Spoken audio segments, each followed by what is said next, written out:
So Jesse, if you're ready, we can record. All set. Okay, so like I said, we will record this event. I wanted to welcome everyone and thank everyone for taking the time out of their busy schedules to join us to learn more about Microsoft's Azure Hardware Systems and Infrastructure team. They have some great opportunities. They've also put together a team of great panelists and speakers so that you can learn more about not only Microsoft, but the teams that have opportunities for you. So welcome everyone. Very excited about this event. It's our first time working with the hardware group. We do lots of events with the software side of the house, but this is our first event focusing on opportunities in hardware. So welcome. Like I said, we'll record the event. So if you need to walk away or take a break, a bathroom break, or get coffee, don't worry. I will share the recording after the event. But thanks everyone for being here. Looks like we've got a great turnout. So let's go ahead and get started. So first of all, let me go over the agenda for this evening so that you all know what to expect. Then I'll introduce myself and this particular opportunity for you and what it means and how to take advantage of it. But first of all, I'll give my welcome so that you guys know who I am, so that you know who HBCU Connect is, so you know a little bit about the history of our partnership with Microsoft. Then I will introduce the keynote speakers for this evening's event. One by one, you'll hear from each keynote speaker.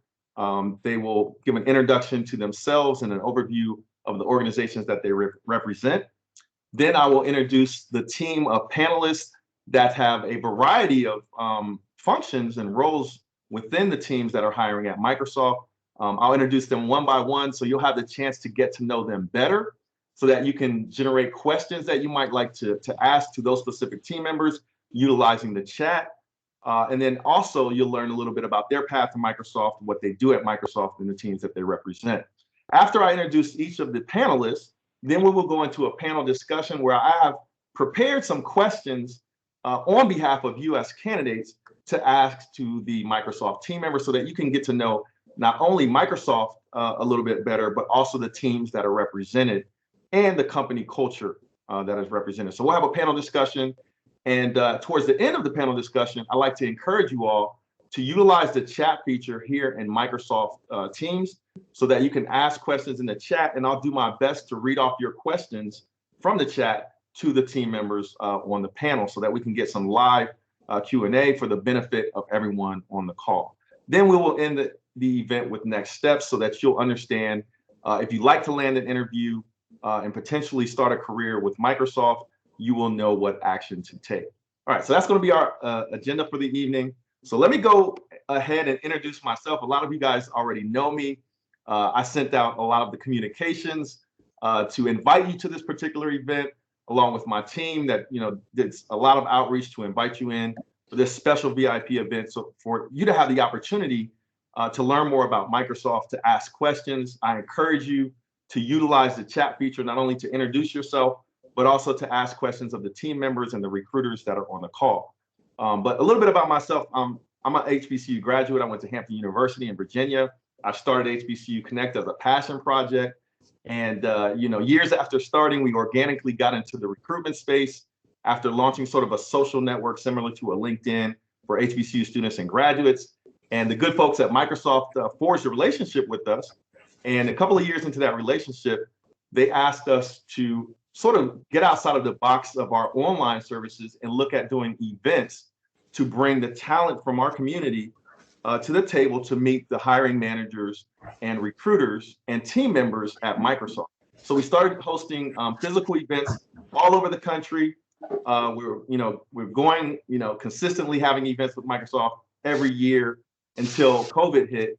And kudos to Microsoft, instead of canceling their event lineup, they actually decided to pivot from doing those events physically to doing these events now virtually to make sure that they are sharing their opportunities with you and continuing to hire folks from this event. So what is the opportunity for you at this event? This is not just a show and tell. This is not just learn about Microsoft as a branding event. This is a hiring event. So the results of this event should be some of you landing interviews and some of you being hired for the opportunities that are available. So please make sure to listen up, pay attention to the speakers, ask some good questions in the chat, and engage. and make the most of this opportunity, because this is a real opportunity for you to potentially land a job with Microsoft. Okay, so without further ado, let me introduce our first keynote speaker. So it is my pleasure to introduce the CVP and top executive for Azure Hardware Silicon Engineering Solutions organization, Jean Befarhat. John is responsible for leading engineering teams that deliver silicon and semiconductor-related technology, IP, and SoCs for Microsoft's hardware systems, platforms, and devices, including brands you are likely very familiar with, including Xbox and HoloLens. As a semiconductor veteran, Jean brings decades of experience to his current executive role from companies like AMD and Synaptics. He joined Microsoft last year, and he's here to tell you more about the organization, the people, his experience, and how he runs this diverse and multi-site team. Jean, if you're ready. Thank you, Will, and thank you for pronouncing my name correctly. I appreciate that. Thank you all for joining. I'm very excited to be here, and thank you. Appreciate making the time to be part of this event for us. Let me start by maybe telling you a little bit about myself. Will introduce me as originally from Liba, Lebanon. What you probably don't know is Liba is like a 2,500 person little town in Lebanon. I grew up during the Civil War, where people fought for religious reasons or background where they come from. After I graduated from high school, I moved to Charlotte, North Carolina to pursue my education. And as many, over 1 million people that have left Lebanon because of the Civil War, I was one of those individuals. I started in my first experience out of Lebanon was in Charlotte, North Carolina, where I attended the University of North Carolina at Charlotte and completed my undergraduate and master's degree in electrical engineering. Two things that happened, one thing that happened in the school year during my school is, because of the Civil War, money was not coming as often as I would have liked it. So I ended up having to work for ends meet, and I started working in a country club. Probably if you're from Charlotte area, you probably know in the South Charlotte, there's a nice country club where I started working under the supervision of a very nice Superman, and his name was James. I had no experience working at all before, or serving tables or dining, rooms or any of that stuff. But I've learned a lot from him. He was a very funny man, very approachable, hardworking, and also learned how to be respectful and learn how to say yes, sir, yes, ma'am. How may I help you? And they became second nature to me, and till today, it's one of the things I've learned and I still use.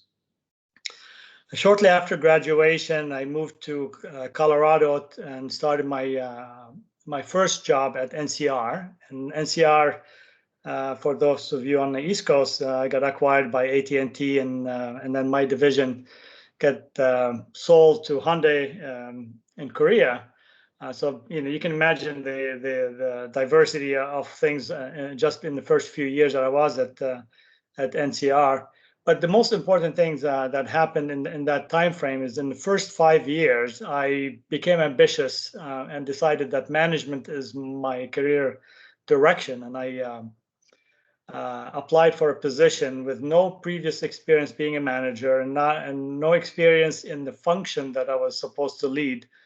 But I interviewed with the hiring manager. His name was Herman, and he saw, despite my lack of experience and the super ambition, he saw the potential in me, and I got the position, and that set the course of the rest of my career into the management ladder, and I haven't changed since. The lesson that I would like to share with you from those two experiences is, despite me being self-motivated, believing in yourself, driving your own destiny, making your own choices in the future, you need people to help you along the way. So having advocates and people that give you opportunity or help or nudge in a certain way is very important. So I to this day, it's one of the things I do is I've become a better advocate, better promoter, better support for those that have been around me. After, I spent the rest of my career in the semiconductor space. I'm not sure how many of you are in the semiconductor space at this point. 30 plus years working, as Will stated already, at many companies, starting with NCR and finishing at Synaptics, with some big companies in the middle, AMD and Altera. And I was doing well, enjoyed everything I've done. I loved working on difficult problems. In the semiconductor, every generation is a completely new problem set. We always wanted things better, faster, cheaper, smaller, fits into a watch, into a mobile phone, into a laptop, or a data center. So the problem space is huge. The solutions that have to come together is very diverse. You need people from all walk of life, different skills, different knowledge bases and backgrounds. And I've learned that innovation only comes from bringing a lot of perspective, different experiences, different domains into the mix. And it doesn't come from just polishing the same thing. You can continuously improve, but really true innovation comes from really working at a large scale, bringing in multiple perspectives into solving problems. And there's an abundance of those problems in the semiconductor space, and every generation gets harder. And the teams, when I started working, we had one design, one engineer, and now we have close to 500 engineers working on the same design. And that's only in the hardware side and the silicon side. And then you get the hardware system and the software and the systems, the data centers, and then your manufacturing and everything along the way. And then you have thousands of people now trying to make this little chip come together. So it's always fascinating to me. Now you say, okay, John, you spent all your life in semiconductor. Why Microsoft? Microsoft is a software company. It's actually became very clear to me as soon as I started got a call from a recruiter to join Microsoft or to consider Microsoft. The three things that clicked in my mind. One is, I've always tracked Microsoft. We've worked with AMD. We've delivered products to Microsoft. I worked on the Xbox when I was at AMD as well. So I knew Microsoft for the last 30, 40 years. But the thing that have changed in Microsoft is, Satya came in a few years ago and created this, energy around, transforming Microsoft, which is amazing for a company that's just 4 years old that can transform itself so many times. But in the last phase, it became $1 trillion company. It has a global reach. It's investing in hardware. And for somebody that, with my experience, it's where can you apply everything you've learned in your career in a culture that is diverse and inclusive and with a growth mindset and have a global level of impact? And you realize, okay, you're solving, complex problems that are there to solve problems for the world at the global level. And the best way to do it is to be part of a company like Microsoft and to work with people that are as diverse as the market that we service or the customer base that we service across the globe.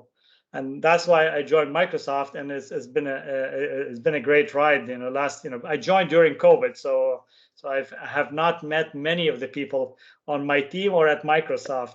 But you know that you are part of the team. I feel like I've been here 10 years plus, because it's a very welcoming environment, very inclusive. And the problems we solve requires multi-dimensions. We can optimize now at the scale that nobody else, not a semiconductor company, not a software company.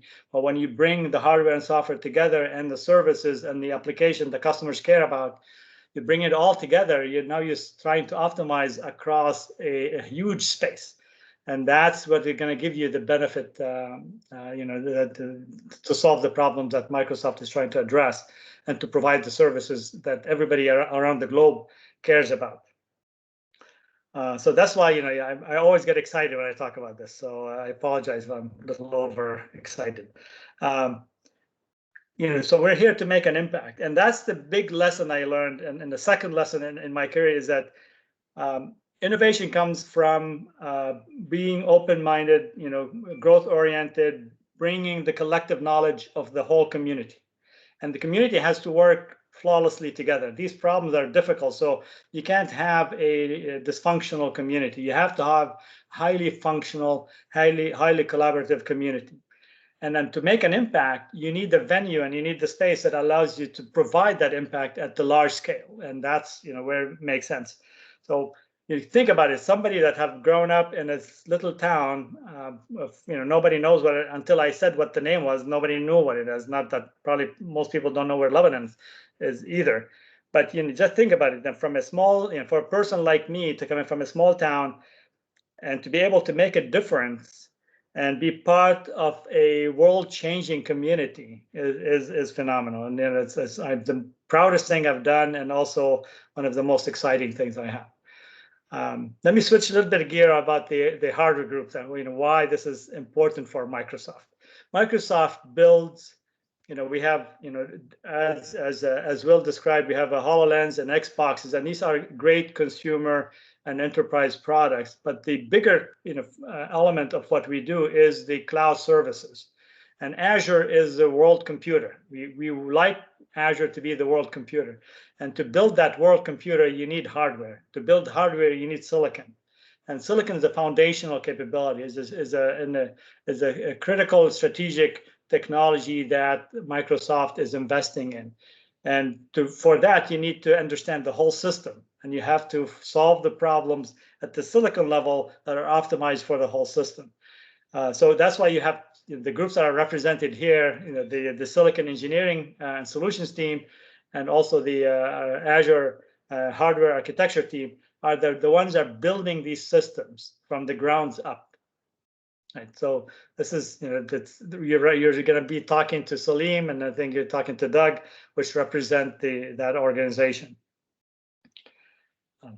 The positions that we have is pretty broad set of positions. So we have positions in architecture and design, verification, manufacturing engineering, product engineering, business development, program management, project management, experiences at all levels, from individual contributors to managers and director positions. You're going to be working on projects that are exciting. We already mentioned it a few times: Xbox, HoloLens, and Azure hardware systems and infrastructure. Those are brands that most of the world knows in the consumer space, enterprise space, even governments and entities. And the reach is across the globe. We sell products across the globe in all countries, all regions of the world. And our design teams are actually located in multiple, we have multiple sites, which hopefully should be attractive to most of you. We have in Portland, Raleigh, Atlanta, Silicon Valley, in Mountain View, Seattle, Austin, and stay tuned. We'll have more sites opening up. So I'd like to leave you with a few comments just to make sure that you get the message. I can't think of any better company to make an impact at the global level than Microsoft. We are in the hardware side, in the hardware organization. You're joining a community that is growing, that is unified in our mission, that works closely together to produce the best products we can think of. And you're going to have the brightest minds, brightest perspectives, diverse community from all walks of life and backgrounds and experiences coming together. And I can't think of a better place or a more important thing to do. And I hope you will be able to join us in our journey and come to Microsoft and make an impact. And thank you, and I'll return it back to you, Will. So before I let you go, can I ask one question? Yes. So since you joined Microsoft, what is it that you like most so far about working for the company? I love the people. I mean, I can't say it enough. Any which way you turn, you think, everybody's known you for years. Everybody's willing to help. I can tell you my first month on the job, it was during the worst part of COVID, from April, May of last year. Just think about how bad things were. Yeah. I had people on the call, walking me through presentations, giving me culture. I had two buddies, one on the technology and one on the culture. I have roundtables, people reaching out. John, how do we talk to? I've talked to more executives than I've ever talked to. I've had several meetings with Satya, in my first 6 months than previous years with CEOs of much smaller companies. Wow. You see it; it's infectious. Everybody is here to make a difference, and everybody works collaboratively. And it's and so for somebody that coming in a hardware and a software company, and also during COVID, but we don't know what's going to work, what's not, and we have a large organization. Just imagine, how can you function when we have not met the people? And right. I can tell you, we've been very highly functional for the last 14 months. Excellent. It's the people. Excellent. So I want to thank you for taking the time out to not only present yourself and your background and your experiences, but also sharing a little bit more about the organization. I know you're a super busy man along with everyone else that's on the call as well. So just wanted to say thank you. And with that, I'll go ahead and introduce our next speaker. So thanks, John. Thanks, Will. I'll stick around for a little bit. Yes, sir. So if anyone has any questions for John as a leader within the Silicon Engineering Solutions team, feel free to drop those questions in the chat. And in the meantime, we'll go ahead and introduce our next speaker. So our next speaker is Selim Bilgen, Partner Director of Engineering in the SES organization. So Selim, if you're ready. All right. Hopefully everyone can hear me. Yes, sir. I'm Selim, and I'd like to start with thanking you all for taking the time to attend this session. I'm one of the partner directors of engineering within the Silicon Engineering and Solutions group led by Jean, who was speaking just before me. I'm currently located in Portland, Oregon. But I was born to two chemical engineers and raised in a West Coast town in Turkey named Izmir.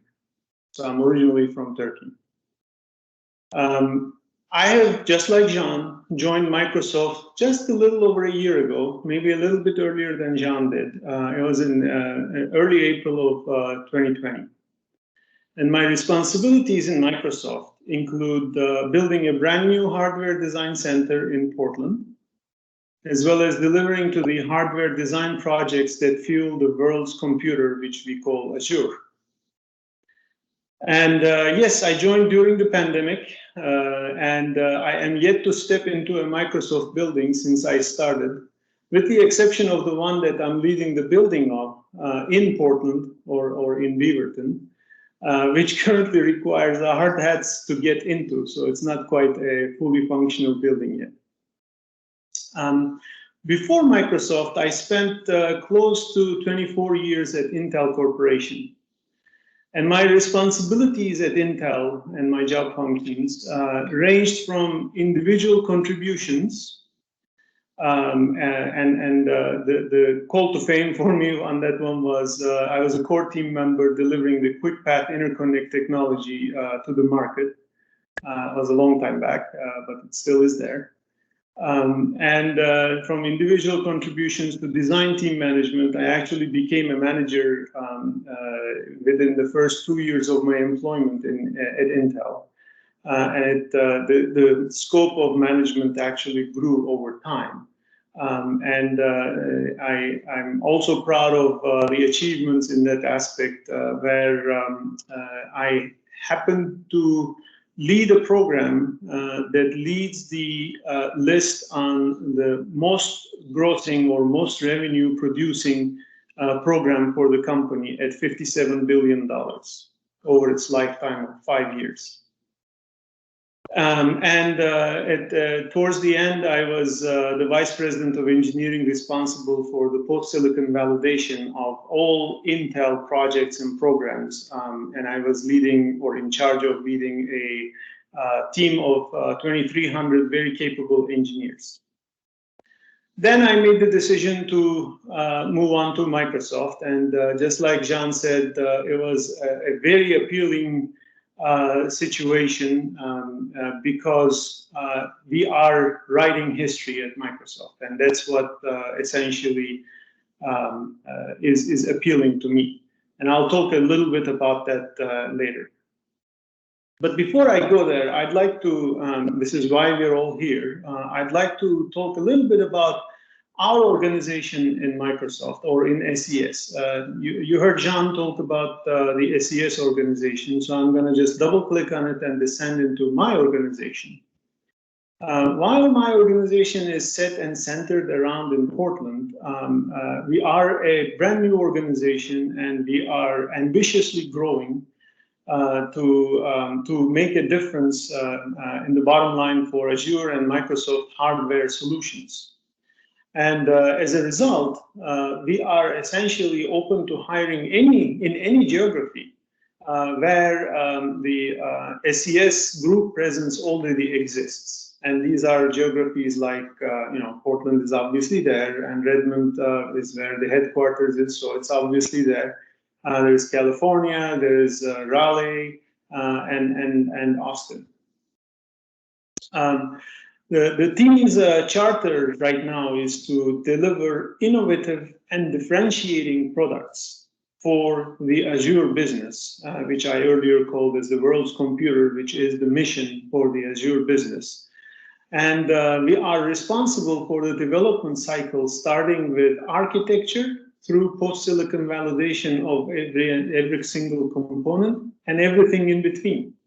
Everything in between architecture and post-silicon validation basically includes microarchitecture, RTL and logic design, pre-silicon verification, structural design, and full chip assembly, and then you go to post-silicon functions.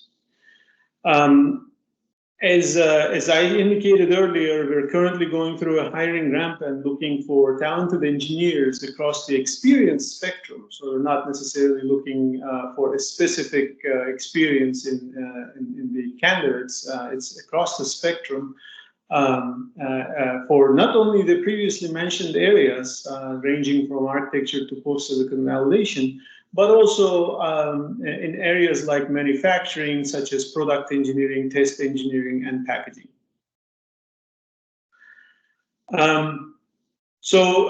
I see a lot of questions popping up on the screen as well.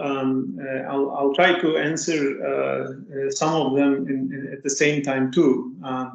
While what we're working on today or what we will be working on tomorrow is rather confidential and I can't share much details around it, I can safely state that we're working on cutting-edge products with longevity through an exciting roadmap that blends innovation unique to Microsoft in the silicon, platform, and data centers to produce compelling outcome for our customers.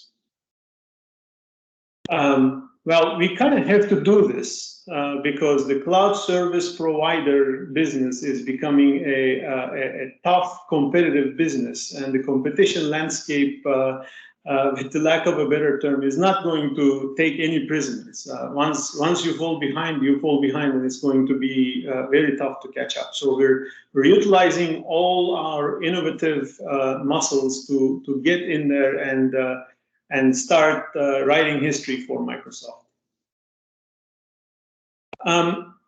I find both SES, our parent organization, and Microsoft to be a great place to work for various different reasons.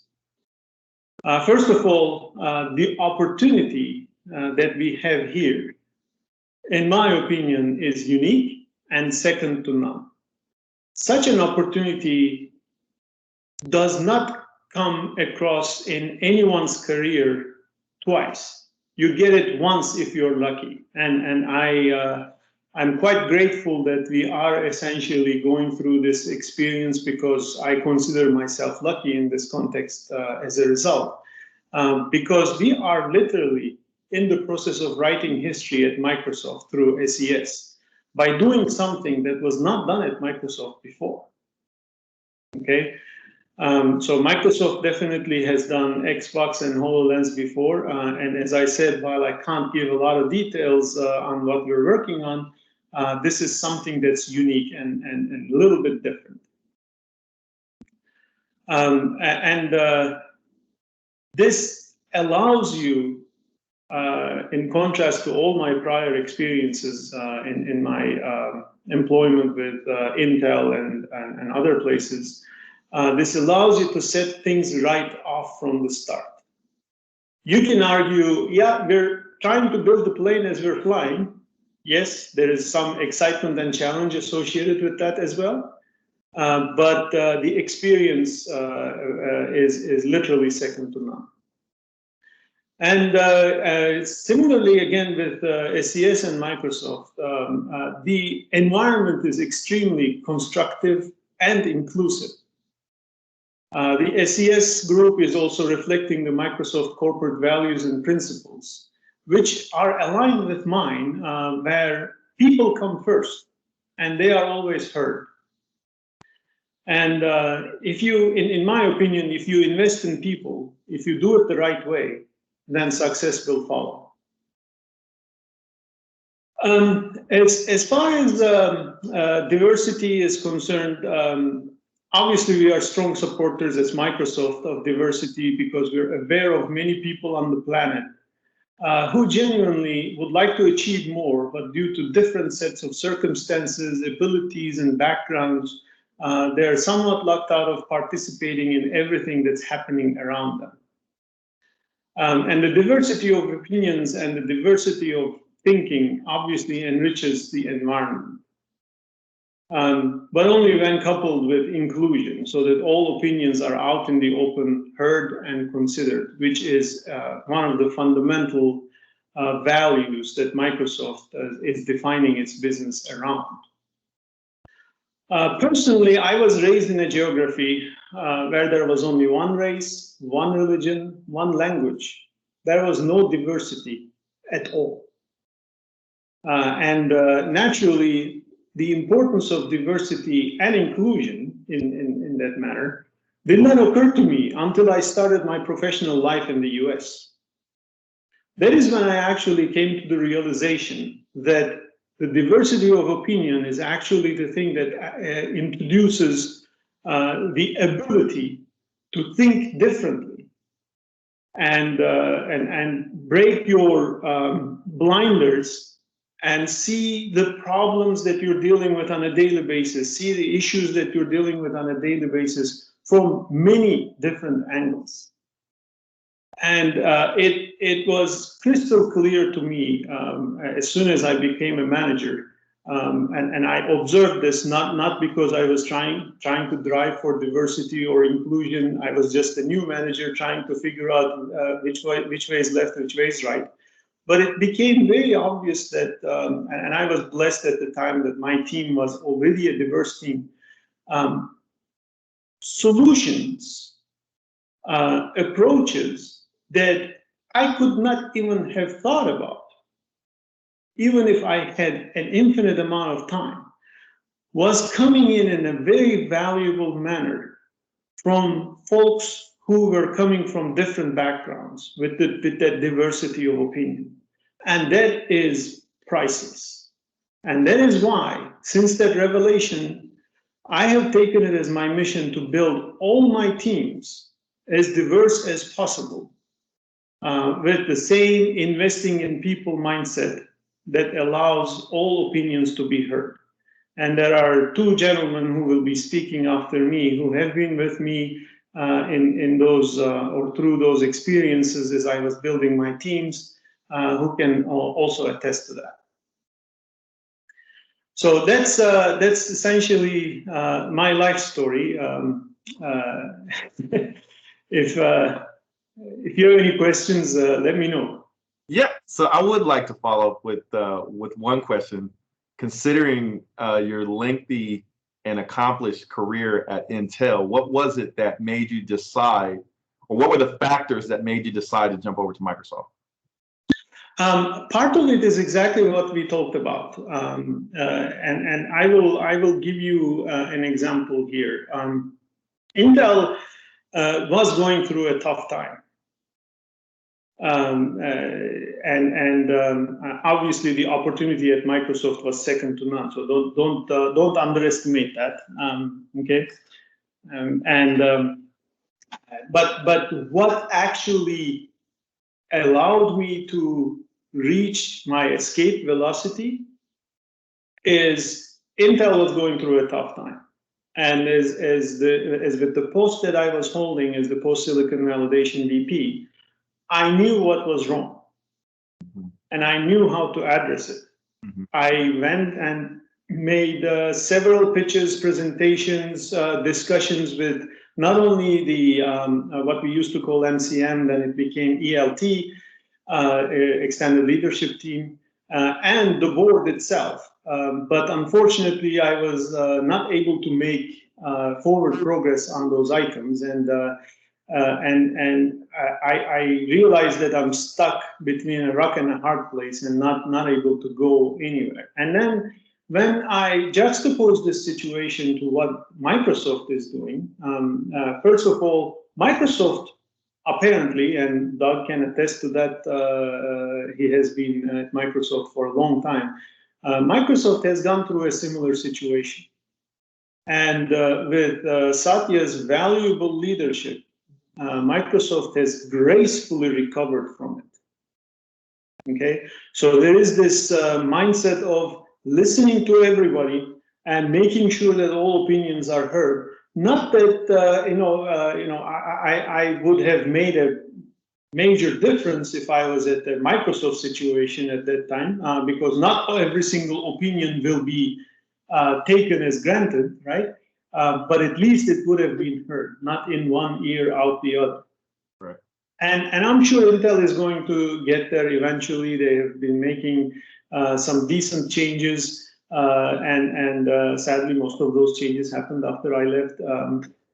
But at the end of the day, the culture at Microsoft was the fundamental catalyst for me to be able to reach my escape velocity. But the fundamental driver, make no mistake, yes, is the opportunity to write history, the opportunity to do something that was not done before.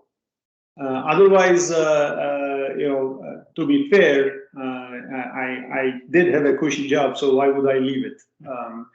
But I don't think I would have been able to live with myself down the road with that. Excellent. So Selim, let me thank you for taking the time out to be one of our keynotes. I appreciate it. So any of our candidates have questions specifically for Selim, please drop those questions in the chat. But with that, let me introduce our next keynotes, then I'll stop the spotlight on Selim and put it on Doug. So Doug, let me introduce you next. So Doug Berger is a technical fellow of the Cloud Accelerated Systems and Technologies Group, acronym CAST. So Doug, if you're ready, I understand you're dialed in from an interesting place. Well, so let's see how this goes. Can you hear me? Yes, sir. All right. So for everybody, I apologize for the bad connection. I'm actually in the Bahamas on an island where the internet and power goes in and out. So I may drop off at any moment, but it's not because I love you all.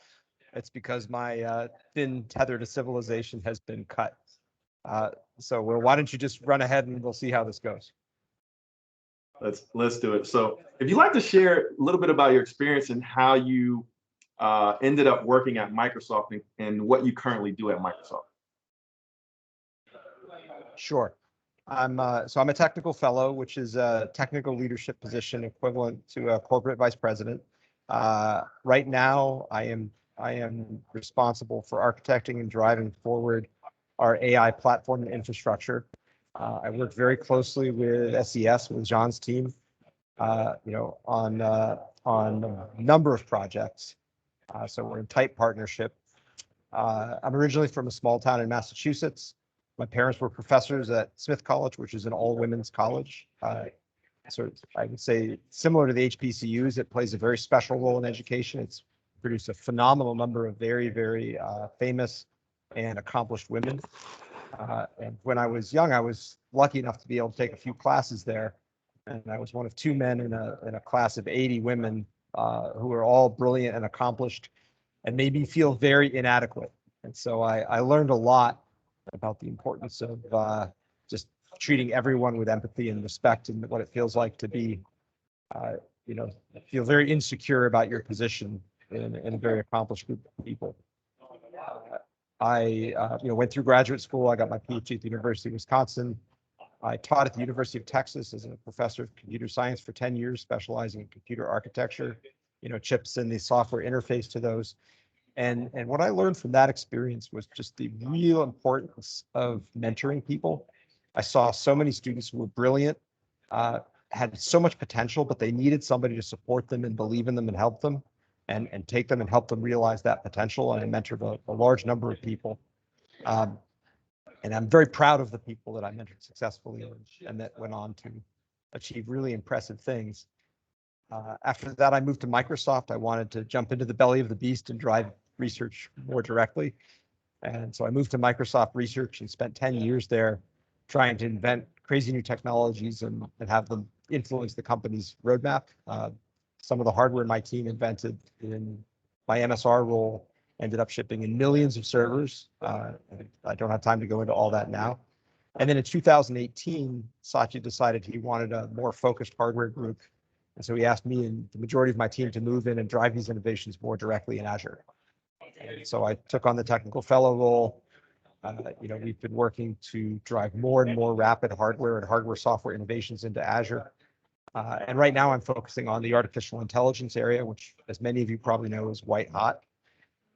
I can tell you that this area is going to change civilization. I mean, I'm not a guy who believes in hype very often, but I've seen what it's able to do and where it's going. It's one of the most important technologies of the past 200 years. And so I feel very privileged to be able to work with John and many other people across Microsoft at trying to move this technology forward and really help it to empower people, up-level people's capabilities and use it for good. It's a very important mission to me. For my team, we hire both for CAST, we hire both hardware and software people. If you want to come and work and about the most advanced AI systems that you can imagine that are really just driving the cutting edge forward, that's what we do. I wanted to talk a little bit about culture. When you set out on these missions with purpose, it's super important that you have a strong culture. And both John and Selim talked about this and talked about the Microsoft culture. And my organization's cultures mirrors that. I have a huge focus on respect and empathy, a huge focus on allowing people to bring their authentic selves and do their best work, and a huge focus on teamwork in the sense that, we want people to be invested in each other's success. I want people who are intellectually hungry, want to learn, want to grow, and have all the people around them help them to learn and grow. So I try very hard not to hire jerks. That's a simple thing you can do. But the culture of our org, I think, really mirrors the Microsoft culture. And so we're on a mission to really transform society for the better with the most advanced technologies and AI you can imagine, and doing it with a culture where people are respected and supported and have fun. So can I ask a quick sort of high-level question? Absolutely. About cloud accelerated systems and technologies, as opposed to silicon, engineering solutions, right? SES and CAST. How are they different, and then how do they work together, if in layman's terms, right? If I ask you on the street. Well, I would say that SES, John's organization, designs and builds the chips and the silicon, and my team looks more end to end, starting from the algorithms, the data science, the software, and then parts of the hardware. And on the intersections of the hardware, figuring out what to build and what to build in chips and what to build in systems, John's team and mine work very closely together. So I have mathematicians on staff, I have hardware designers, I have software engineers. John's team is really focused on delivering world-class silicon, and I'm trying to make sure that we provide the right set of things going into the stack to allow both the silicon, the software, and the experiences to be successful. One more question before I let you go as our last keynote, and that is, what is it for you personally that you like most about working for Microsoft? Well, you're asking me a hard question because there's so many things. I mean, the intellectual excitement, the culture, the way Satya's revitalized the company and has really put it on a mission for good. I think for me, at this moment, it's the intellectual challenge of what we're trying to do, in designing, new algorithms, new mathematics, new hardware, new software, bring it all together in something that might actually really, really change humanity.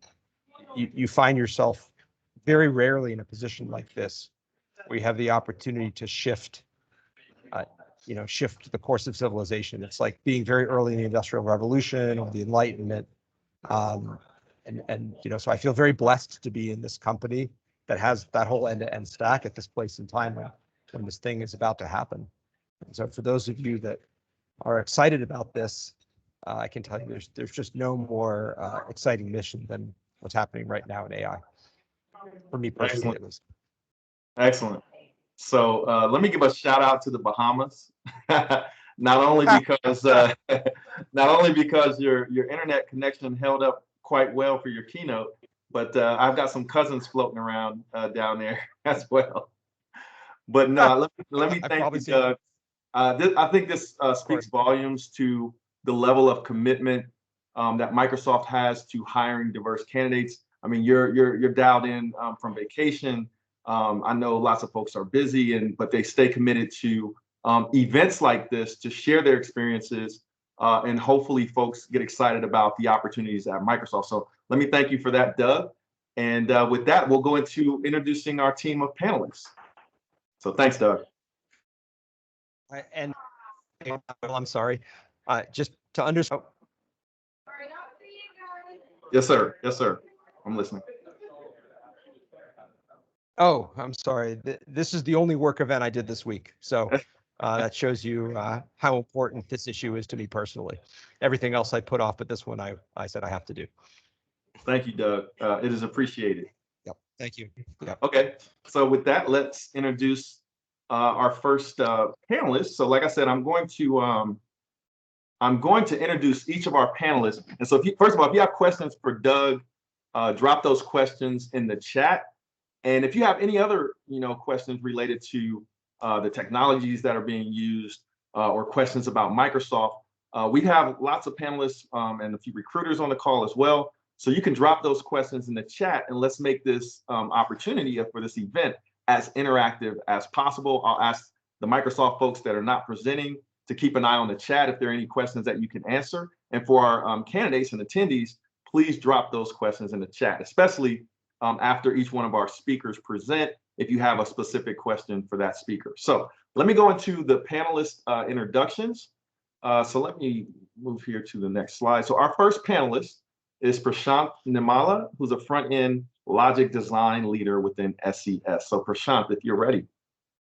Yes, hello. Thanks, Will, for that introduction. And hello, everyone. A quick introduction about what I do, what my job description is. I report to Selim, who spoke earlier. And my job description is, as it says, front-end design engineer leader. My responsibility is to make sure that I actually take a microarchitecture spec provided to me or to my team, and then produce that. And the output is from my team is to produce a fully functional behavioral model that represents the microarchitecture. So in that one statement, there is a lot of work that goes behind it. But that's my job description, my scope, what I do at Microsoft. But before even I came to Microsoft, I was performing a similar role at Intel for 23 years. I performed various, I held various roles, including as an individual designer, like designing L1 caches in the core, to all the way going outside of the core and designing various fabrics, the PCI controllers, IO controllers, etc. So I have held different kinds of roles in the same scope as in a front-end designer, and I try to gain a lot more experience going from project to project that I held in Intel. I towards the late part of my career at Intel, where I was also performing a similar role as a leader for various client products, such as the Core I Star series products. but that was very exciting. I held that role for a lot of time in Intel, but then I felt that okay, we need to make a little bit of change because doing the same thing over and over again translates to some kind of saturation in your skills also. So I thought it is time for me to actually make a change in my own personal career. So I was looking around, and this opportunity came along for Microsoft, where it was trying to build something from scratch, which was very exciting for me. I always wanted to also do another round of build something from scratch kind of an experience, and I had to grab this opportunity and get on ship here. And right now, today, we are working towards what I came here for, which is building a very technologically challenging product for Azure custom needs. So I am very thrilled to be part of this, and we are growing. Like John and Selim have alluded to, we are growing, and I'm also looking for building a strong team with a diverse skill set within my organization as well to contribute towards building these various challenging products. So quick question for you. So if I have a background in computer engineering or electrical engineering, and I have some experience, for example, what types of skills or experience are you looking for to help build out your team? Yeah, so I think through your college, you would definitely get your skills through for electrical engineering skills, if you will. And maybe through your lab work or various projects that you may have performed in your coursework, you might have gained some exposure to various vendor EDA tools to use how to operate with them. Maybe some hardware description programming skills that you may have been exposed to. Those are the valuable important skills that we would be definitely be looking towards from the various candidates who are coming straight out of college. But on top of that, experience also matters, and if there are people who have already been in the industry for some time, definitely we will take advantage of that too, irrespective of your backgrounds. And it is very important that we try to build a healthy mix of experience and junior engineers so that we have a proper bench strength that we build towards for longevity. So we take all of these into account when trying to come up with the right mix of the team members. Excellent. So I have excuse my ignorance, right? So I come from a software engineering background, me personally, right? So we do lots of events with Microsoft for software engineers, and we've had the conversation around starting to work at Microsoft during the pandemic, and the fact that a lot of folks are working remote and working from home. So I'm trying to get an idea if you're an engineer on the hardware side, how has that worked? So I see you've recently joined Microsoft as well, and you onboarded. Are folks working remote, to doing most of their job, or are there situations where folks have to go into a facility or a lab to get hands-on with certain hardware that they're working on? Yeah, good question. So in my last, before I joined Microsoft, my entire career of 23 years, it has been an interactive mode of work with various team members. This job that I described involves a lot of problem solving. When I say problem solving, I mean, nothing goes according to the plan, like you all know. So we have to get into the room, draw it on the board, figure out the solutions. Everybody pitches in with various ideas, and then we come out with a proper solution and we go and implement that. And that is a normal mode of work. But when I moved into Microsoft, I started during the pandemic. So I never met my own team. I never met anybody else. However, I'm still leading a project here, and I'm executing on this, whatever the deliverable that I am supposed to deliver, I'm executing, and I need the team. And this team is spread across not only in Portland, where I am right now, but also in Raleigh. But given the infrastructure that we have that the company has provided, Microsoft has very good infrastructure, whether it's team sites or whether various other collaboration tools, we were able to carry this project execution without any problem so far. So we are as aggressive or as interactive with the team when it comes to problem solving. So I didn't find anything blocking us from doing all sorts of interactions and solving problems. Excellent.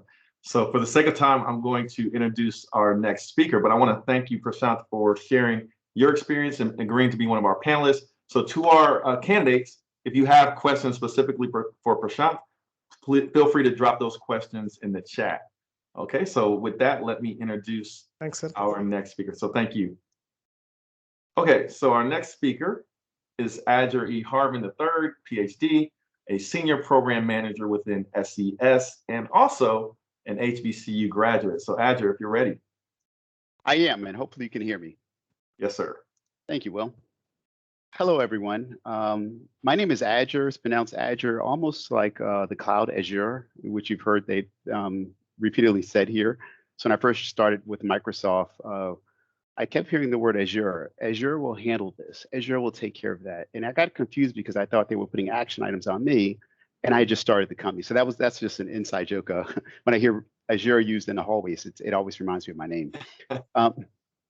So I'm originally from Baltimore. I actually born and raised there.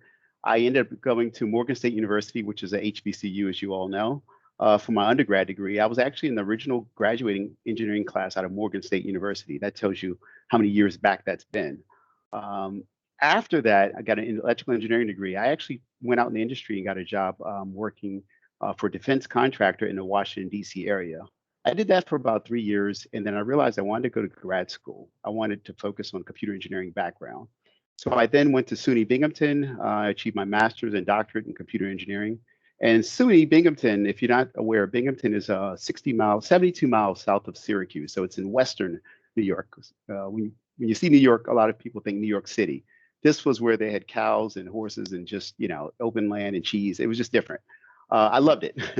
It wasn't very diverse up there, but actually the school provided a very diverse background for me, from an HBCU school to a non-HBCU school, just from my storied career in education. I ended up here in Raleigh because there was a location here called Research Triangle Park, which had sort of one-stop shopping. Lots of companies were here in the field of engineering. And so if you come to Raleigh, there was more than one choice. So I moved down here and I worked for IBM. I got hired at IBM and I stayed at IBM for about 15 and a half years. I had numerous roles. I started as an engineer doing computer chip design and bus logic and things like that. I ended up becoming a program manager for a little while. I had an assignment as a technical advisor for a VP for a little while in management, and then several levels of management. So I ended up my career in upper management. And the reason I'm not with IBM was because IBM decided to get out of that sector of the business. And so with that happening, I actually took some personal time and just reflected on different things outside of the industry, real estate, finance, just various things along the way. Then, and even part of that was some consulting and even some recruiting for various technical companies. Then I received a phone call from an ex-colleague from my old company that I worked together with, and he let me know that there was Microsoft was building a team in Raleigh. Hadn't really kind of hit the news yet. It's kind of word of mouth from the circle of friends that you have as you network with others in this area. You kind of know people. And so I thought this is a great opportunity. Microsoft is a great company. They're leveraging and building a design team, which leverage some of the skills that I have and some of my old team has. And so I actually applied, interviewed, and was hired. And so I've been with Microsoft for 2.5 years. There were about 110 or so employees at the Microsoft location in Raleigh. It's only been six months old at the time when I joined. And so it's grown to 400 plus. And that's just a huge growth that's happened in the last 2.5 years. So I'm one that actually saw the building Raleigh before COVID hit and everyone sort of disappeared, scattered to their own houses. And we've hired so much since then, as you've heard on this call, in Portland and Raleigh and so forth since then. So we're all anxious, I think, when the buildings come up in Portland and also we get back to the building in Raleigh, we can all sort of see everyone together. And I truly enjoy working for Microsoft. I report in under Jean Bourferat's team, and it's under a parallel team. It's a parallel team to Selim's, under a different VP. So, quick question. Yeah. What is a day in the life like for you as a senior program manager within SES? Oh, it's pretty chaotic. So I have several different roles. Majority of my role nowadays is actually on program management for one of our design activities. But prior to that, I actually was a PM for more business operations and growth of the local location, including some of the diversity and inclusion-based activity that's happening in our Microsoft hardware team. So a day in the life for me would be numerous meetings, as you can imagine, tracking design activities, interacting with some of the design engineers, all the nuances that go with issues, risks, challenges, schedule, what's not broken, capturing that in a format that can be used to see what we're on track for that. Interacting with the several levels of management and the inspirations focused on the skill of what we're developing. Are we meeting the goals of what we might sell as PM? It's very dynamic across the board. Our designs and activity is very dynamic, as you've heard. So it's a very set of work for me. One of the side activities that I do as a Microsoft employee, and it's a passion of mine, is focused on diversity and inclusion.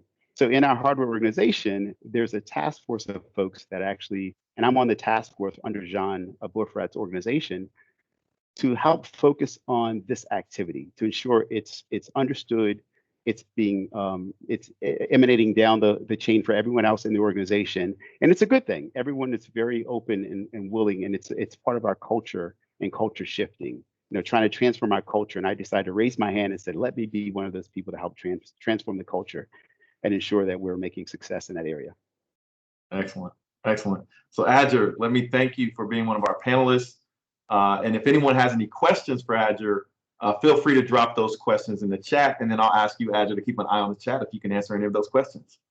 Yep, will do. Thank you, Will. Thank you. Yep. So with that, let me introduce our next panelist and speaker. And let me turn off the spotlight on Azure.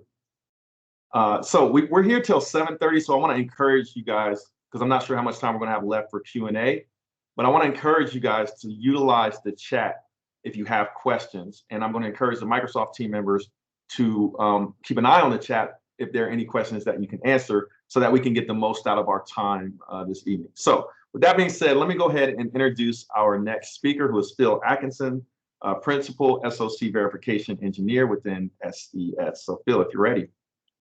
Sure, thanks, Will. And if my internet's cutting out, let me know. So as Will said, I'm a Principal SOC Verification Engineer. My team and our bigger team are responsible for essentially testing and making sure that the chips that we make are right before we go to manufacturing and after it comes back from manufacturing. And we call that verification and validation. A little bit about myself. So I spent most of my life in the Los Angeles area growing up. Went to UCLA, and at some point decided that I really don't like it being sunny every single day. So I decided to move to Wisconsin for 2 years to go to school there. And while it was very sunny there, it was also very cold, and that was different, and that was pretty cool. But ultimately, wanting to stay away from the sun was kind of key, so I moved to Portland. And it's a little known fact that it does get a little rainy and cloudy here occasionally, but our summers are absolutely gorgeous as it is right now.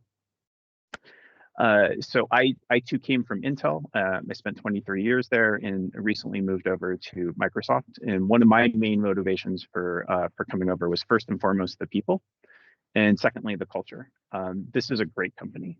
Like this, from top to bottom, from Satya to all of our managers to our executives to the teams I interact with. I really love working here. And one of the things that's really that Jean talked about was that sense of collaboration. When you work with other teams, you are a partner, right? They want to help you. And that's not always been the case in my career. Sometimes you've had some, well, this is my stuff and I don't really want to work with you. Maybe you don't say that, but it kind of comes across that way. And I haven't experienced that at all at Microsoft. It's been really, really cool. A little bit more about what we do and what we're looking for. So for those of you who aren't familiar with verification, if you ever had or gone up to a refrigerator and they have an ice maker and there's like a button for ice and there's a button for water. If you've ever walked up to one of those refrigerators and you thought, I can get ice, I can get water. But what if I press both at the same time? What's going to happen, right? If you've ever thought that, then you probably have a career in verification or validation in your future. So that's essentially what we're doing is we're taking the models that Prashant's team has made and we're looking to find every last bug that we possibly can to ensure that when it goes to production, that when it comes back, it's actually going to work. And then the same thing on the post-silicon side, we are responsible for doing the majority of the testing to really find any last issues before final deployment so that it actually works and we have confidence in it. Yeah. So that's a little bit about us. What we're looking for is similar to what Prashant is looking for. We're looking for people who have a background in computer architecture. Ultimately, we have a language called UVM or System Verilog Test Bench that if you have any experience with, you'd be a great fit for us. Or if you've done any post-silicon testing or post-silicon validation, that would be something that would be applicable to what we do. Excellent, excellent. And one quick question, what is it that you like most about working for Microsoft so far? It's the people and the culture. I'll give you just like one little story. So I think it was my second or third day, I was watching the corporate videos that kind of gives you the ethics and, presents you with some scenarios on how Microsoft expects you to act. But the first thing about this is this video was more like a Netflix series. It had like characters and like drama and it was like acting and all this stuff. But one of the things that caught me is one of the characters was out riding his bike at 10 o'clock and he gets a call and he answers. He's like, hey, I'm out on my stress relief bike ride. This better be really good. And that really hit with me because I do that. Like just today at lunch, right? I took a half hour and went up the hill and went bike riding. And it's knowing that that's what Microsoft wants you to take care of yourself, take care of your people first, and make great products along with that as well. Love it, love it. Thanks, Phil. So if anybody has any questions for Phil and his team and his role as a principal SOC verification engineer, please drop those questions in the chat. And Phil, I'll ask you to keep an eye on the chat if you can answer any of those questions. Okay, let me introduce our next panelist, and let me unhighlight Phil. And so our next speaker or panelist is Bita Rahani, who is a senior research manager within CAST. So Bita, if you're ready. Okay, thanks for the introduction. Well, I'm really happy to be here today. As for my background, I was born and raised in Tehran, Iran. For those of you who are hearing the name of this country for the first time, it's a beautiful country in the Middle East. I did my undergrad in electrical engineering and specialized in information theory back in Iran, and then moved to United States for my graduate study in 2013.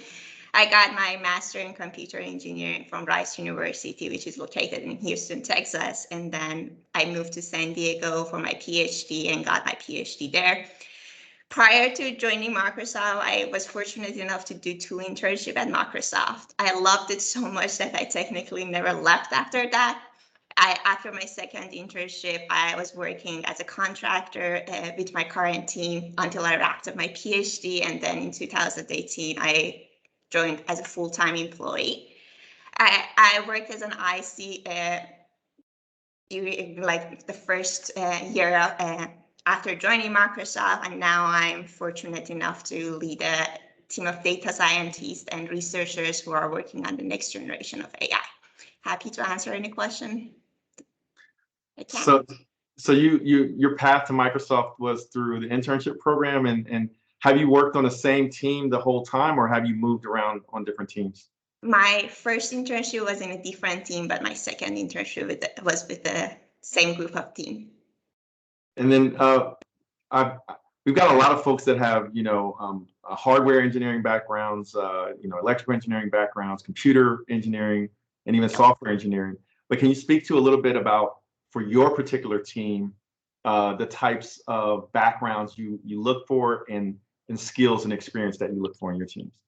So what I really love about our team is that like we have a highly interdisciplinary team, like software engineers, hardware architect, and also like researchers and data scientists. So in order to innovate and write the history, you need to co-design like across the full stack. That includes like having like daily interaction with different people, understanding the bottlenecks and trade-offs. So that also like gives you an opportunity to learn and grow every day. Like I always learn something new, like about the hardware side, about like the software side, and also like the value I can add. For instance, like given my background in information theory and algorithms, like what I can bring to the table.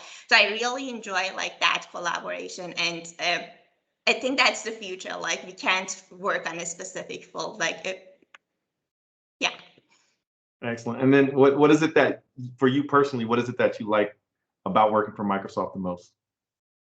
Well, when Doug gave me the offer, like I was even like telling him that like the opportunity, like the ambitions of the project is just like too good to pass on. And also like the talent density in the team, like the fact that you can learn on a daily basis, both like culturally and also like on the technical level, is not an opportunity you can get easily like anywhere else. So. Excellent. So let me thank you for being one of our panelists. I know we're kind of running short on time, so that's why I'm encouraging all of our candidates to ask questions after each of our speakers. So if you have specific questions for Bita, feel free to ask those questions in the chat, and Bita, I'll ask you to keep an eye on the chat for any questions you can answer. Will do. So with that, let me introduce our next speaker, and let me unhighlight Bita. And our next speaker or panelist is Fanny Nina Paravicino, Senior Engineering Manager in CAST. So Fanny, if you're ready. Thank you. Thank you for the introduction, and thank you for inviting me. It's an honor to be part of the panelists. I will try to keep it short so we can have plenty of time for questions. A little bit about me. I'm from Cusco, Peru. Cusco, for probably many people haven't heard before, is where Machu Picchu it is. And Machu Picchu is one of the new 7 wonders of the world. So it's a very touristic area. I was born and raised there. I did my bachelor there. My bachelor was in computer engineering, CE. My whole career has been in CE. After my bachelor, actually, funny story, my first job, I was still an undergrad. I was almost 19 years old, 19 years old, and I got an opportunity to work with Microsoft Peru. Microsoft Peru was reaching out to Peru, Chile, and Colombia to do a version of Windows and Microsoft Office to the native language of the area. And one of the native language was Quechua. And Cusco was known as the capital of the Inca culture. So Quechua was it was known that it was supposed to be a common language, which is not true. But somehow I managed to get that opportunity. I worked with Microsoft Peru for a couple of years, almost until I finished my undergrad. And after finishing my undergrad, I moved to the capital of my country, worked for a good 4 years in the industry as a software engineer. My work was across different companies, mainly developing different software for the bank industry. Something that I realized in those 4 years is that I truly like the research area. I didn't quite like it to just use the tools. I really want to develop the next technology.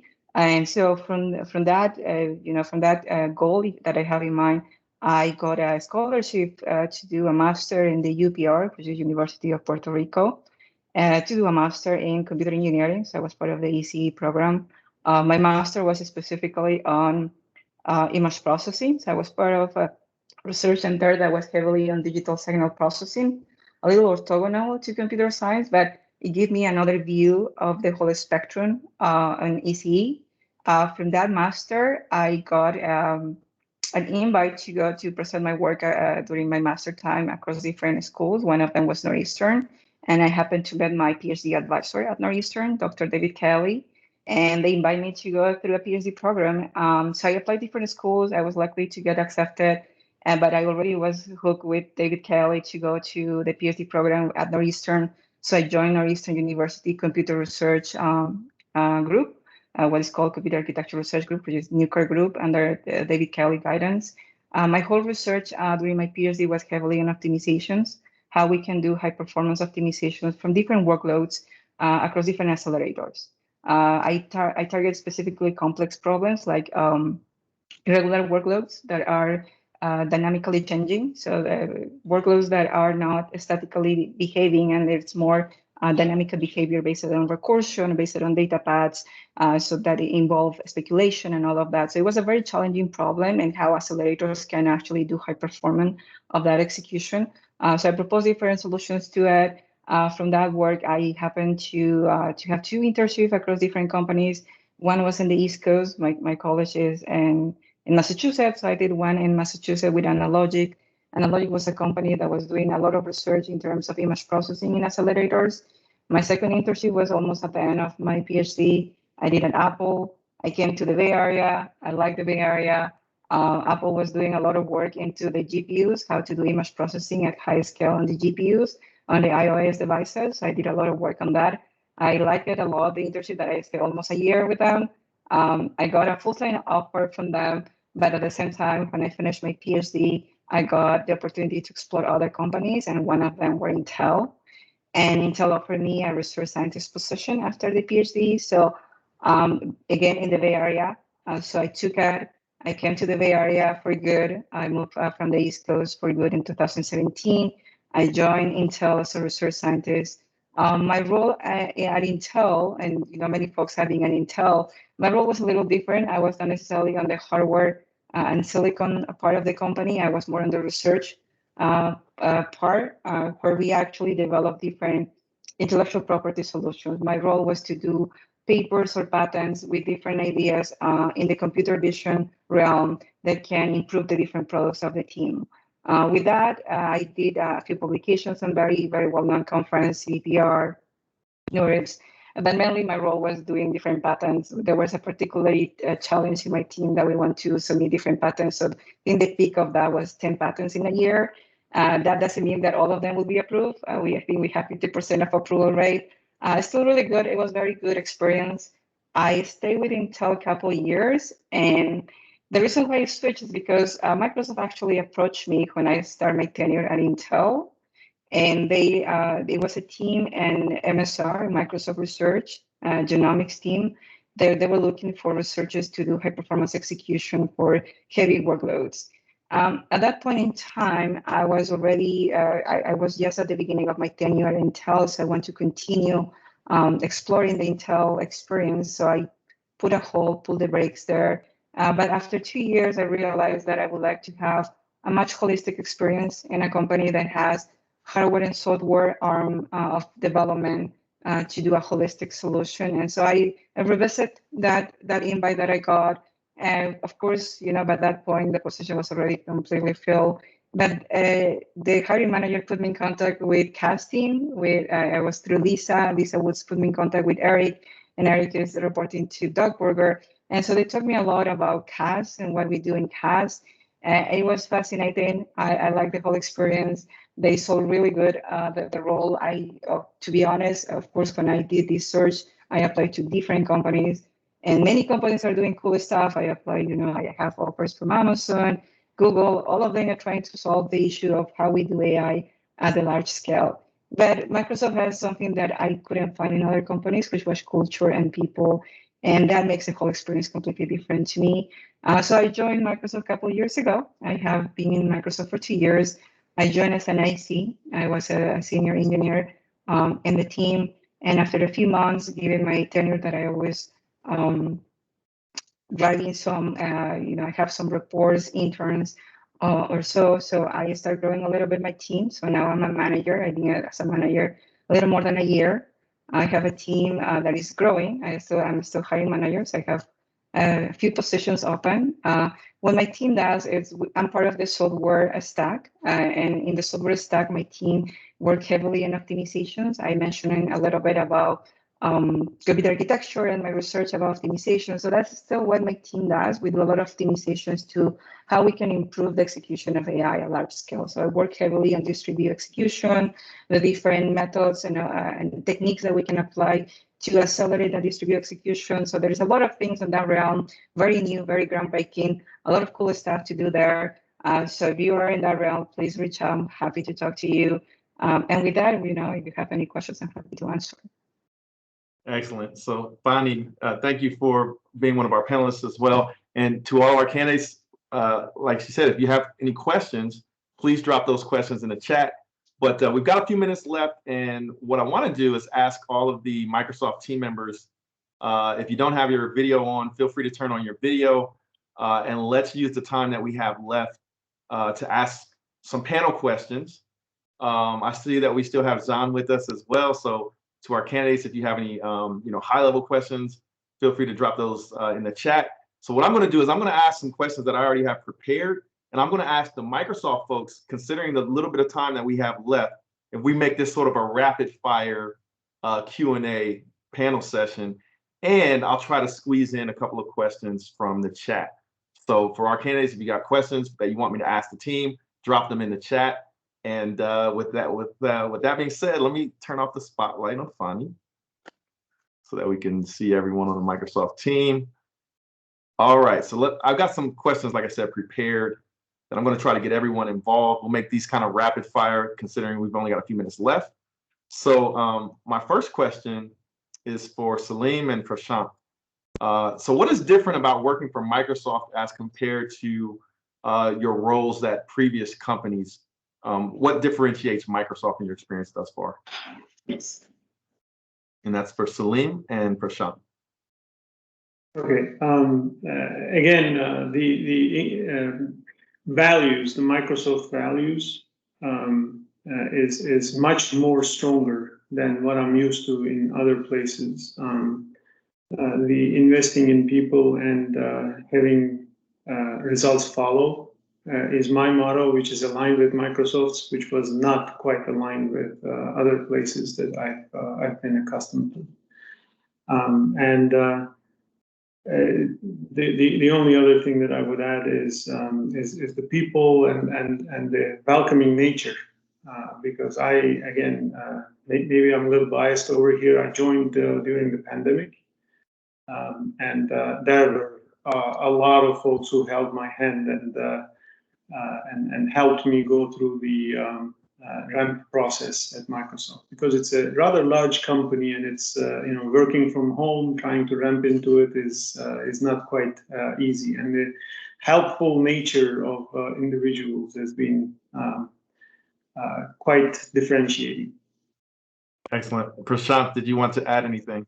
Yes, I think beyond what Selim said, I think one of the key things that I was really attracted to is the opportunity that Microsoft provides to optimize and fine-tune the designs that we need to deliver, specifically that puts Microsoft at advantage, right? That's the opportunity, that's what we call vertical integration opportunity that we have. So we can worry about one and only one customer, and then we kind of produce the best part for it. So that's a very something different that I didn't get an opportunity, because when we work at a previous company where we have to build a general purpose CPU that fits for everybody, and in the process we may not be able to optimize everything for all customers. So this is an opportunity that we have that we can probably fine tune for our own needs. Excellent, excellent. All right, so my next question is for Doug. And Doug, I noticed that you've worked for different parts or different teams within Microsoft. So what is different about working for Azure Hardware Systems and Infrastructure that's different from other parts of Microsoft that you may have worked for? Thanks for the question. I would say two things. Number one is, we talk about Azure as the goal of having it be the world's computer. I mean, we're building a planetary computer, and so we have scale like you wouldn't believe, and you can ship stuff that hits millions of servers. I mean, we're building massive data centers all over the planet and connecting them together. And so I think number one is scale, and when you work at that scale, you just learn things that you don't learn otherwise. Because every time you add a zero to the number of things you ship, new things happen, and not always for the better. And so really operating at that scale is something very, very few people have an opportunity to do. I think that's the biggest difference. Excellent. Thanks, Doug. Okay, so let me ask the next question to Jean and Azure for a couple of different perspectives. So Jean, what advice can you offer candidates interviewing with Microsoft to maximize their chances of landing an opportunity with one of your teams? Thank you for the question, Will. I mean, obviously, be yourself. Know what you want. Have an open mind. Think big. Everybody brings in their unique skills and capabilities. Don't sell yourself short. No matter how good you are or what a great experience you've had, you're going to have the opportunity to learn and improve, your career, your profession, yourself at Microsoft. And just think in those terms, and be a team player. I mean, Microsoft loves people that work as teams and succeed, by working with others. So bring in examples of successes you made an impact on. You make an impact on people, and be part of a team that made an impact. And those are what we look for. Excellent. And from another perspective, Azure, any advice you can offer candidates, and to Jean's point, can you be yourself, culturally speaking, as an employee of Microsoft? Sure, absolutely you can. I would just kind of toss out 4 things I think that candidates should be aware of. One is you should be prepared, right? Bring your out of the box thinking. I mean, solutioning. You want to be able to think outside the box. A lot of it happens during the interview process. We want to know that you have the ability to think, right? Another thing is the growth mindset, right? Be able to convey and share that areas where you faltered in the past, but yet you've realized what the problem was, and you learn from that. So like being able to understand that everyone makes mistakes, but we want to see that and understand that you've learned from that. A third one would be think about how you influence others. Like in the work you've done so far, have you influenced the process, efficiencies, things like that. So just give that some thought as you kind of prepare for interview process. And yes, Microsoft, you can be yourself. So have your natural self show up for the interview in a professional way, right? Absolutely, it's a very diverse culture, very diverse environment, and as Selim mentioned very early in this, we're building a very diverse team. So we're looking for different perspectives in all aspects. Excellent. So quick question for Bita and Phil. And I'm choosing Bita and Phil for this question because Bita has been with Microsoft for quite some time, and Phil more recently joined.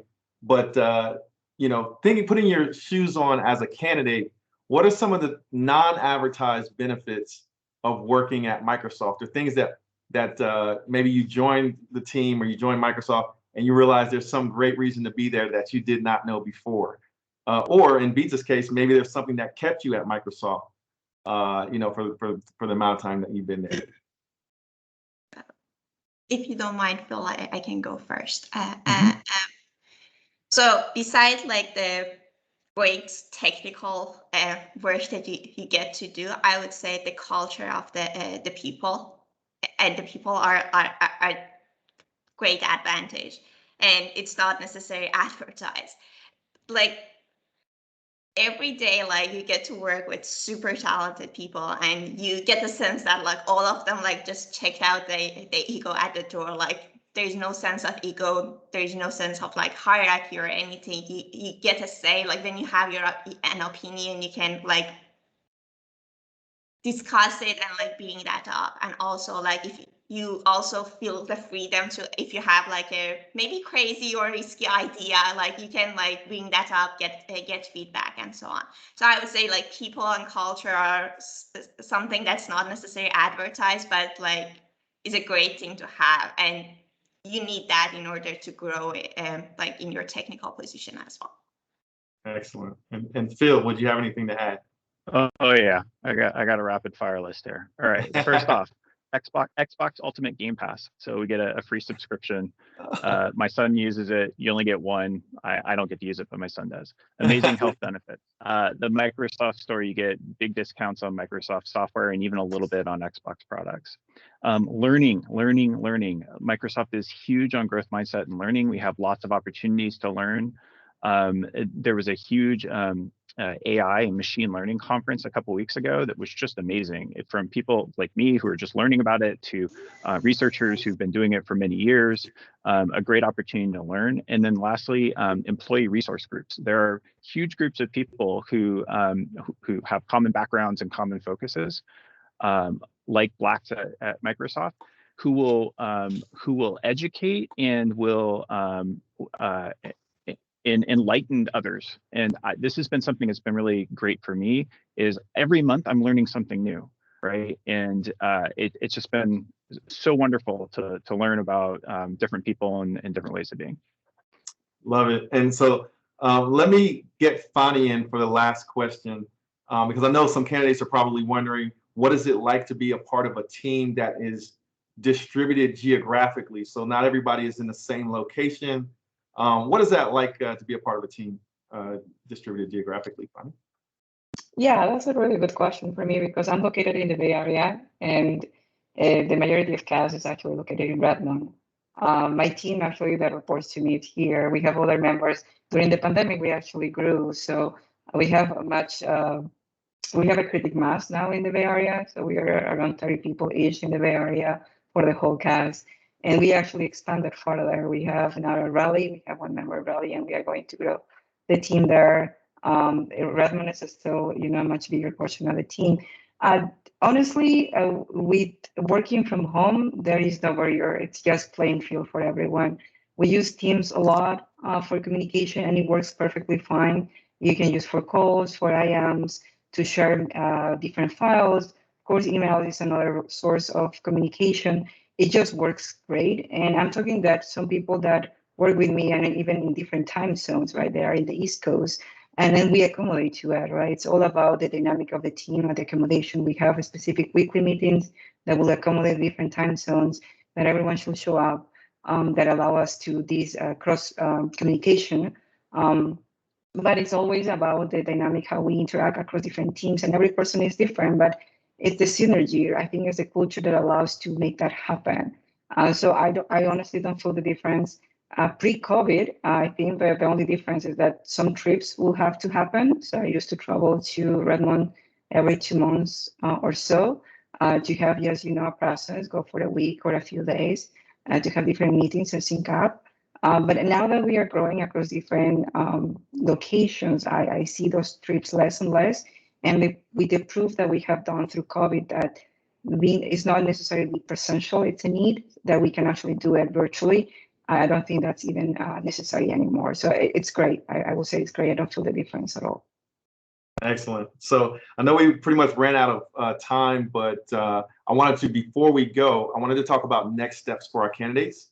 And first of all, thank you, Fani, for that great answer. And thanks to all of our panelists for your answer. So I want to do two more things before we go. I want to talk about next steps quickly, and then I want to give final words to our keynote, John Bafarhat, to basically give any words of encouragement for the candidates. But next steps for the candidates, I should have your resume already, either through one of my sourcing team members that reached out to you. But if you want to give me an updated resume, just email me back to one of the emails where we sent the invites, or go to our website at hbcuconnect.com/Microsoft/Azure-Hardware. And make sure we have your latest resume. We will share that resume with the recruiting team there at Microsoft, led by Jesse and his team and the different hiring organizations. They will definitely review your resume. So you want to get that to me tonight, if possible, so I can share that with the team by tomorrow morning. They'll do a resume review. And if you are fit for immediate opportunities, they will reach out for a phone screen or a possible technical interview process that they will let you know about. So keep an eye on your email for that once we have your resume, and then Jesse and team will follow up. So Jesse, did you have anything to add as far as next steps? No, that's perfect. Appreciate it, Will. Okay, so everybody email me back with your latest resume or drop it off on our website. And then let me give the final words to John, who's still here with us. Thank you, John. And if you'd like to give any words of encouragement for our candidates. Thank you, Will, and thank you for setting this up. And thank you for all the panelists for joining and for those that submitted questions. And as you can see, we have a phenomenal team. And what you see here is just a small subset of the people we have at Microsoft. And you can tell from the energy and the participation and how we've come together. This is the first time as a group we're talking about this topic. So it's just to see the chemistry and the energy that is built into our culture. It's a great Microsoft. If you're going to work for a large company, I can't think of a better company to work for. Many of us have made moves, and as you heard from Selim and Prashant, they made move from long-standing, commitment to companies before, and that's because we all see the future is in big companies, and Microsoft of all those is the best culture to join. Please consider us. We have positions in many locations in the Silicon. We've doubled our team for the last 3 years in a row. So we'll continue to grow, and the opportunities will continue to come. Join us on our journey, and join our community. And thank you all, and have a wonderful rest of your day. Thank you, and thank you for all of your participation. And to our candidates, thank you for joining us, because without you coming to these events, we cannot host these events and get people hired for Microsoft. So you guys make this possible for us. So I'm grateful for you taking the time out to learn more about Microsoft and this particular team that's hiring. So thank you. I dropped the link in the chat for where you can go to make sure we have your latest resume. I'm going to be reviewing those this evening and then sharing them with Jesse and the team tomorrow morning. And they'll be taking a look and arranging for some interviews. So hopefully you all got a lot out of this meeting. Thanks again to the Microsoft team for taking the time out. And we look forward to some good news for your team growing from this particular community. So thank you. Thank you all. Yeah, Thank you all. And good luck to you all. Yep. Bye-bye. Thank you.